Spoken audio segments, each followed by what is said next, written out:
मीरपुर नाम के शहर में तेजस अपनी पत्नी नीरू के साथ रहता था। पति पत्नी दोनों ही नौकरी करते थे। एक दिन तेजस गांव अपनी माँ के पास फोन करता है। हेलो, प्रणाम माँ। जीते रहो माँ, तुम दादी बनने वाली हो हैं? अरे वाह, ठीक है बेटा, मैं कल ही आती हूँ। जब माँ जी शहर पहुंची तो बेटी बहू ने बहुत अच्छे से स्वागत किया। लीजिए माँ जी, चाय। अरे गर्मा गर्म पकोड़े ले आओ माँ के लिए। नीरू रसोई में गई और 2 मिनट में ही पकोड़े ले आई। जी ये लीजिए। बहू जादू से बनाए हैं क्या? अभी तो रसोई में गई थी। यम्मी। माँ जी, शीला रसोई में पकोड़े तल रही है, मैं बस लेकर आई। हे भगवान, मेरा धर्म भ्रष्ट कर दिया तूने। अब तो गंगा जल से शुद्धिकरण करना होगा। दूसरे दिन, माँ जी मैंने नाश्ता बना दिया है, ऑफिस जा रही हूँ। पर अभी तो घर का सारा काम पड़ा है। शीला आती ही होगी, झाड़ू पोछा बर्तन कपड़े वो सब कर लेगी। हमारे जमाने में घर का सारा काम हम ही करते थे।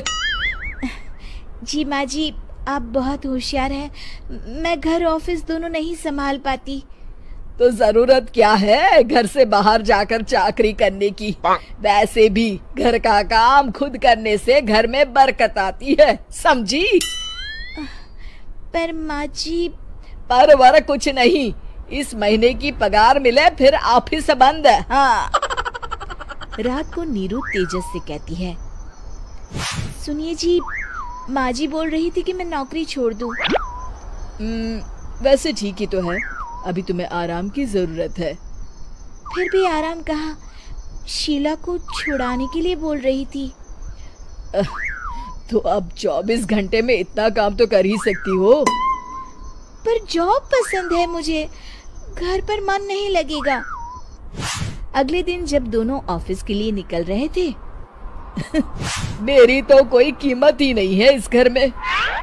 माँ जी, आजकल महंगाई बहुत है, रहन सहन भी बदल गया है, दोनों नौकरी करते हैं तभी ठीक रहता है। अच्छा, तू कहना क्या चाहती है? मेरा बेटा तुझे बिठा के खिला नहीं सकता?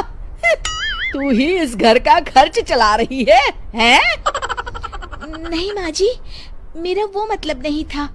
मतलब खूब समझती हूँ, ये बाल धूप में सफेद नहीं किए मैंने। हाँ।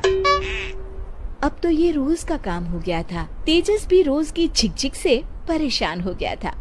एक दिन उसने कहा, नीरू, वैसे भी तुम्हें मैटरनिटी लीव मिलने वाली है, तो अभी से ही छुट्टी ले लो। पर क्या, मेरी सैलरी अच्छी खासी है। आखिर नीरू ने रिजाइन कर दिया। जब बच्चा हुआ तो घर में सब बहुत खुश हुए। कुछ दिनों बाद तेजस फाइल देख रहा था।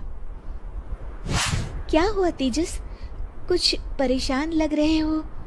हाँ, वो हमारी जितनी सेविंग्स थी वो तो हॉस्पिटल में और छठी के फंक्शन में खत्म हो गई है नीरू।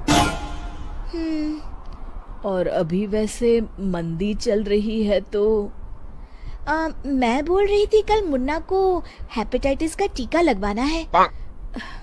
नीरू, क्या पोस्टपोन नहीं कर सकते? नहीं जी, बिल्कुल नहीं। अब तेजस को समझ में आ रहा था कि उससे गलती हुई है। पैसों की कमी का असर घर के माहौल पर भी पड़ रहा था। अगले दिन, बेटा मेरा चश्मा और ये दवाइयाँ ले आना, पर्चा देते हुए माँ जी ने कहा। जी। तेजस, मुन्ना के लिए दूध का डिब्बा और डायपर भी ले आना, और ये किराने के सामान की लिस्ट है, इसे भी लाना है। तेजस गुस्से में लिस्ट मरोड़कर फेंकता है और चिल्लाता है, पैसे क्या पेड़ पर उगते हैं? ये ले आना, वो ले आना। अरे पर ये जरूरत का सामान ही है। वो गुस्से में बिना कुछ कहे ऑफिस चला गया। अरे लंच तो ले जाइए।